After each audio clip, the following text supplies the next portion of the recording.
সুপ্রিয় শিক্ষার্থী, কেমন আছো তোমরা? আশা করি তোমরা সকলে ভালো আছো, সুস্থ এবং নিরাপদ আছো। আজ আমরা উদ্ভিদ বিজ্ঞান বিষয়ে কোষ এবং এর গঠন এই অধ্যায় থেকে নিউক্লিয়াস নিয়ে আলোচনা করব। আশা করি তোমরা সবাই খুব মনোযোগের সাথে আলোচনাটি শুনবে।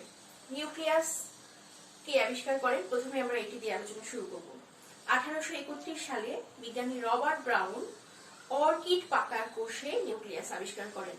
এটা খুবই গুরুত্বপূর্ণ একটা এমসিকিউ যে 1831 সালে বিজ্ঞানী রবার্ট ব্রাউন অর্কিড পাতার কোষে নিউক্লিয়াস আবিষ্কার করেন। আরো স্পেসিফিক ভাবে বলতে গেলে বলতে হয় রাশনার কোষে। রাশনা এক ধরনের অর্কিড গাছ। এই রাশনার কোষে পাতার কোষে বিজ্ঞানী রবার্ট ব্রাউন 1831 সালে নিউক্লিয়াস আবিষ্কার করেন। ল্যাটিন ভাষায় একটি শব্দ আছে নাক্স বা নাট। এই নাক্স থেকেই নিউক্লিয়াস নামকরণটি উনি করেন। এই নাক্স বা নাটের অর্থ কি? এর অর্থ হচ্ছে বাধা, অর্থাৎ কোন জিনিসের বাহির থেকে ভিতরের দিকে যেতে যেতে সবচেয়ে ভিতরে যে সারাংশ বা সারবস্তু পাওয়া যায় সেটি হচ্ছে নাট বা নাক্স। নিউক্লিয়াসও তাই। নিউক্লিয়াস হচ্ছে একটা কোষের প্রাণ কেন্দ্র, কোষের মস্তিষ্ক, কোষের সবচেয়ে গুরুত্বপূর্ণ অঙ্গ। নিউক্লিয়াসের এই যে প্রতিশব্দগুলা কোষের প্রাণ, কোষের মস্তিষ্ক, কোষের প্রাণ কেন্দ্র, কোষের কেন্দ্রিকা, এগুলো কিন্তু এমসিকিউ পরীক্ষায় আসে এবং তোমাদের সৃজনশীলও এভাবেই আসবে। তো এগুলো মনে রাখতে হবে যে নিউক্লিয়াসকে কি কি বলা হয়। নিউক্লিয়াস হচ্ছে কোষের প্রাণ। তো নামটা দেখেই তোমরা বুঝতে পারছো যে কোষের প্রাণ কেন বলা হয় একে। এ নিশ্চয়ই খুব গুরুত্বপূর্ণ একটা অঙ্গাণু। তো নিউক্লিয়াসের সেই গঠন এবং কাজ নিয়ে আমরা আজকে আলোচনা করব। যে একটা কোর মানে হচ্ছে সারাংশ বা সারবস্তু, ভিতরে কোনো কিছুর সবচেয়ে ভিতরে যে সারাংশটুকু বা সারবস্তুটুকু জমা থাকে যেটা সবচেয়ে গুরুত্বপূর্ণ সেটাকে যেমন কোর বলা হয়। সেই কোর শব্দটা এসেছে ল্যাটিন নাক্স, অর্থ সেটা কোর। সেখান থেকে নিউক্লিয়াসের নামটা এসেছে নাক বা নাক্স থেকে। তো বিজ্ঞানী রবার্ট ব্রাউন 1831 সালে নিউক্লিয়াস আবিষ্কার করেন অর্কিড পাতার কোষে এবং এর নামকরণ করেন নিউক্লিয়াস। সাধারণত নিউক্লিয়াস কোথায় থাকে? নিউক্লিয়াস কিন্তু প্রকৃত কোষে, জীবে বা উদ্ভিদে বা প্রাণীতে, অর্থাৎ প্রকৃত কোষের একটা বৈশিষ্ট্য হচ্ছে নিউক্লিয়াস থাকা। আদি কোষে কি নিউক্লিয়াস থাকতে পারবে? না, আদি কোষে নিউক্লিয়াস থাকতে পারবে না। এবং কোন প্রকৃত কোষেও নিউক্লিয়াস থাকে না। একটু খেয়াল করে দেখো যে কখন কখন নিউক্লিয়াস থাকবে না। অর্থাৎ একটা কোষে সাধারণত একটা নিউক্লিয়াস থাকে, কখনো কখনো বহু নিউক্লিয়াসও থাকতে পারে, মানে একের চেয়ে বেশি নিউক্লিয়াসও থাকতে পারে। সেই অবস্থাটাকে বলা হয় সিনোসাইট। সিনোসাইট দশাতে বহু নিউক্লিয়াস থাকতে পারে। আর যদি কোনো কোষে নিউক্লিয়াস নাই, সেটাও এক ধরনের ব্যতিক্রম। কখন কখন নিউক্লিয়াস থাকতে পারে না দেখো, যে মেরুদণ্ডী প্রাণীর যে লোহিত রক্তকণিকা সেখানে পরিণত অবস্থায় নিউক্লিয়াস থাকে না। শিব কোষে নিউক্লিয়াস থাকে না, আদি কোষে তো নিউক্লিয়াস থাকেই না। এই হচ্ছে বিষয়। আর নিউক্লিয়াসের আকারটা সাধারণত উপবৃত্তাকার, তারপরে বৃত্তাকার, কখনো কখনো এটা পেঁচানো বা মূলাকৃতিও হতে পারে। নিউক্লিয়াস এই ধরনের আকার হতে পারে। নিউক্লিয়াসের আয়তন হচ্ছে সাধারণত একটা কোষের 10 থেকে 15% আয়তন নিউক্লিয়াস দখল করে থাকে। তবে ব্যতিক্রম আছে এবং এটাও খুব গুরুত্বপূর্ণ এমসিকিউ পরীক্ষার জন্য। সেটা হচ্ছে শুক্রাণু বা স্পার্মের ক্ষেত্রে। শুক্রাণু বা স্পার্মের ক্ষেত্রে নিউক্লিয়াস কিন্তু 90% জায়গা দখল করে থাকে। শুক্রাণুর 90% হচ্ছে এই নিউক্লিয়াস। তো নিউক্লিয়াসের রাসায়নিক ভাবে কি কি আছে একটু খেয়াল করো। নিউক্লিয়াসের রাসায়নিক ভাবে আছে nucleic acid, protein, DNA, RNA, কিছু পরিমাণে এনজাইম, কোএনজাইম, সাধারণ পানি, এই সমস্ত জিনিসগুলো।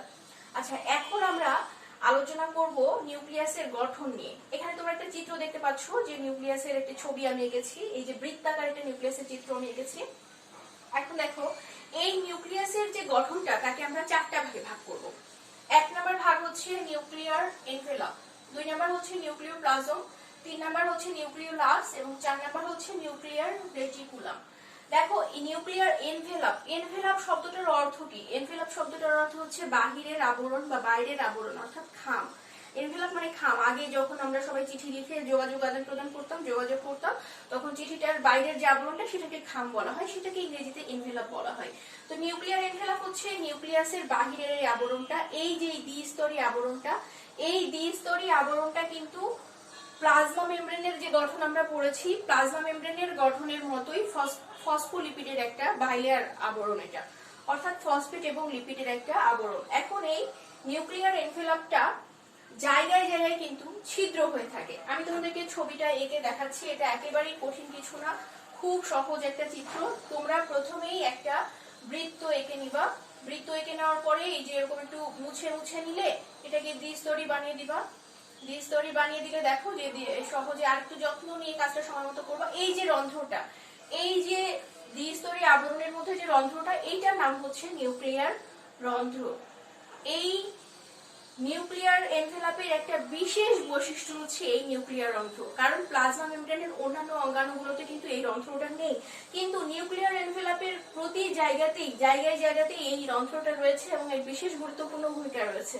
নিউক্লিয়ার রন্ধ্র কি করে একটু খেয়াল করো।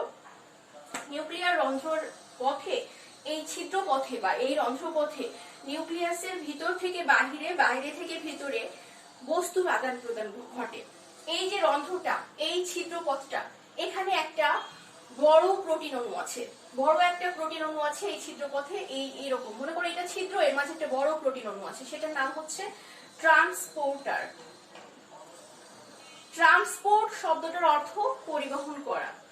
তাহলে ট্রান্সপোর্টার অর্থ কি? ট্রান্সপোর্টার অর্থ হচ্ছে যে পরিবহন করে। তো এই প্রোটিন অণুটা এই রন্ধ্রের মাঝখানে অবস্থিত, একে বলে ট্রান্সপোর্টার। আর এই ট্রান্সপোর্টারটাকে এই নিউক্লিয়ার এনভেলাপের সাথে আটকে ধরে রাখে আট ধরনের প্রোটিন গ্র্যানিউল। গ্র্যানিউল মানে দানা, অর্থাৎ 8 ধরনের খুব ক্ষুদ্র আকৃতির প্রোটিন এই ট্রান্সপোর্টারটাকে ধরে রাখে। ঠিক আছে, এখন এই প্রোটিন গ্র্যানুল গুলা ট্রান্সপোর্টারটাকে ধরে রাখে নিউক্লিয়ার এনভেলাপের সাথে, আর ট্রান্সপোর্টারটা কি করে? বড় বড় অণুগুলো এই নিউক্লিয়াসের ভিতরে বাইরে আদান প্রদান করে, যেমন আরএনএ এই ছিদ্রপথে চলাচল করতে পারে। আর এই ছিদ্রগুলো হচ্ছে সংকোচন প্রসারণশীল। সংকুচিত যখন হয়ে যাবে ছিদ্রটা, তখন এই গেটটা বন্ধ, দরজাটা বন্ধ, এখান দিয়ে কোনো কিছু বের হতে বা প্রবেশ করতে পারবে না। আর যখন এই ছিদ্রটা প্রসারিত হবে, তখন সেই ছিদ্রপথে বা সেই নিউক্লিয়ার রন্ধ্রপথে কিন্তু বিভিন্ন ধরনের গুরুত্বপূর্ণ অণুগুলো ভিতর থেকে বাইরে এবং বাইরে থেকে ভেতরে যাওয়া আসা করতে পারবে। তো এটা হচ্ছে নিউক্লিয়ার রন্ধ্রের একটা কাজ। এই 8 ধরনের যে প্রোটিন গ্র্যানিউল গুলা, এগুলা হচ্ছে নিউক্লিয়ার এনভেলাপের সাথে এভাবে অ্যাঙ্কর প্রোটিন দিয়ে আটকানো থাকে। অ্যাঙ্কর মানে হচ্ছে নোঙর। তোমরা কি কখনো নদী ঘাটে দেখেছো যে বড় বড় নৌকা বা জাহাজগুলো যখন আসে, যখন তারা তীরে পৌঁছায়, তখন তারা নোঙর করে, নোঙর একটা ছুঁড়ে ফেলে, মাটিতে গেঁথে ফেলে, সেই নোঙরটা হচ্ছে নৌকাটাকে মাটির তীরের যে মাটি সেখানে আটকে নেয়। তারপরে নৌকা থেকে লোকজন আস্তে আস্তে নৌকাটা তীরে ফিরিয়ে নৌকা থেকে সেখানে নামে। তো এই অ্যাঙ্কর প্রোটিন গুলা দেখতে কিরকম হয়ে থাকে দেখো। এই জিনিসটা হচ্ছে অনেকটা সাইকেলের স্পোকের মতো। এখানে আমি দেখাই যে মাঝখানে দেখো, এটা খেয়াল, এটা মনে করো যে এটা একটা নিউক্লিয়ার রন্ধ্র, এই গোলাকৃতি জিনিসটা একটা নিউক্লিয়ার রন্ধ্র যদি হয়, মাঝখানের এই সাদা অংশটা হচ্ছে ট্রান্সপোর্টার। আর ট্রান্সপোর্টার থেকে যে সাইকেলে স্পোক বলে, এই স্পোকের মাধ্যমে এরকম, এখানে যতগুলো আছে ততগুলো নাই, এখানে 8টা আছে, এরকম স্পোকের মাধ্যমে প্রোটিন গ্র্যানিউল গুলা নিউক্লিয়ার এনভেলাপের সাথে ট্রান্সপোর্টার নামক প্রোটিনটাকে আটকে রাখে। আশা করি তোমরা এটা বুঝতে পেরেছো। এরকমই হয়ে থাকে অনেকটা স্ট্রাকচারটা। আচ্ছা, এখন দেখো যে এই নিউক্লিয়ার এনভেলাপটার তাহলে কাজটা কি। এই নিউক্লিয়ার এনভেলাপটা এখানে কিন্তু এই প্রতিটা জায়গায় অবস্থিত। এই নিউক্লিয়ার এনভেলাপের কাজ হচ্ছে, নিউক্লিয়াসের বাইরে কি আছে? নিউক্লিয়াসের বাইরে তো সাইটোপ্লাজম আছে। তো সাইটোপ্লাজম থেকে নিউক্লিয়াসের ভিতরে যা যা কিছু আছে এগুলোকে পৃথক করে রাখা এবং এগুলাকে রক্ষণাবেক্ষণ করে রাখাটাই তো এই নিউক্লিয়ার এনভেলাপের কাজ। এছাড়া নিউক্লিয়ার এনভেলাপের কাজ হচ্ছে এই যে নিউক্লিয়ার রন্ধ্র, এই নিউক্লিয়ার রন্ধ্র পথে গুরুত্বপূর্ণ অণুগুলোর যাওয়া আসা নিয়ন্ত্রণ করাও এর কাজ। ঠিক আছে, এটা নিউক্লিয়ার রন্ধ্র নিয়ন্ত্রণ করে থাকে। তো এই গেল আমাদের নিউক্লিয়ার এনভেলাপ। নিউক্লিয়াসের 2 নাম্বার যে অংশটা আমরা পড়বো সেটা হচ্ছে নিউক্লিওপ্লাজম। নিউক্লিওপ্লাজমের আরেকটা নাম কিন্তু ক্যারিওলিম্ফ। নিউক্লিওপ্লাজমের আরেকটা নাম ক্যারিওলিম্ফ। এখন এই নিউক্লিওপ্লাজমটা কিরকম? এই নিউক্লিয়ার এনভেলাপের ভিতরে স্বচ্ছ ঘন দানাদার যে তরল পদার্থটা আছে সেটাই হচ্ছে নিউক্লিওপ্লাজম।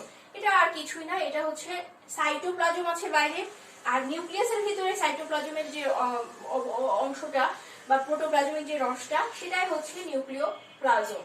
এই নিউক্লিওপ্লাজমটা এই নিউক্লিওলাস, ক্রোমাটিন তন্তু এগুলাকে ধারণ করে। নিউক্লিয়াসের 3 নাম্বার অংশটার নাম হচ্ছে নিউক্লিওলাস। নিউক্লিওলাস 1781 সালে বিজ্ঞানী ফন্টানা আবিষ্কার করেন এবং 1840 সালে বিজ্ঞানী বোম্যান এর নামকরণ করেন নিউক্লিওলাস। নিউক্লিওলাস হচ্ছে নিউক্লিয়াসের ভিতরে অবস্থিত সর্বাধিক ঘন, অধিকতর গোলাকার যে বস্তুটা, সেটাই হচ্ছে নিউক্লিওলাস। এই নিউক্লিওলাসটার সাথে, এই নিউক্লিওলাসটা ক্রোমাটিন তন্তু বা ক্রোমাটিন জালিকাগুলোকে ধারণ করে। নিউক্লিয়াসের 4 নম্বর অংশ হচ্ছে নিউক্লিয়ার রেটিকুলাম বা ক্রোমাটিন জালিকা। এই নিউক্লিয়ার রেটিকুলাম গুলা হচ্ছে এই যে এগুলা আমি এখানে যেটা এঁকেছি যে এগুলাই হচ্ছে এটা নিউক্লিওলাস, তো এখান থেকে এই যে এগুলা হচ্ছে নিউক্লিয়ার রেটিকুলাম বা জালিকা। এই নিউক্লিয়ার রেটিকুলাম বা জালিকা গুলাতেই কিন্তু আমাদের ক্রোমোজোম অবস্থিত। একটা কোষ যখন বিভাজিত হয়, কোষ বিভাজনের সময় এই নিউক্লিয়ার রেটিকুলাম গুলা ক্রমাগত সংকুচিত হতে থাকে, অর্থাৎ কুণ্ডলিত হতে থাকে, পেঁচাতে থাকে, সংকুচিত হতে হতে পেঁচাতে এরা তখন এই কোষ বিভাজনের সময় এই নিউক্লিয়ার রেটিকুলাম গুলো এরকম পেঁচাতে তখন এদেরকে আকার আকৃতি সংখ্যায় ক্রোমোজোম হিসেবে আলাদা করা যায়। তখন আমরা বলি যে ক্রোমোজোম হিসেবে এগুলোকে বোঝা যাচ্ছে। এটা আমরা কোষ বিভাজন অধ্যায়ে দেখবো।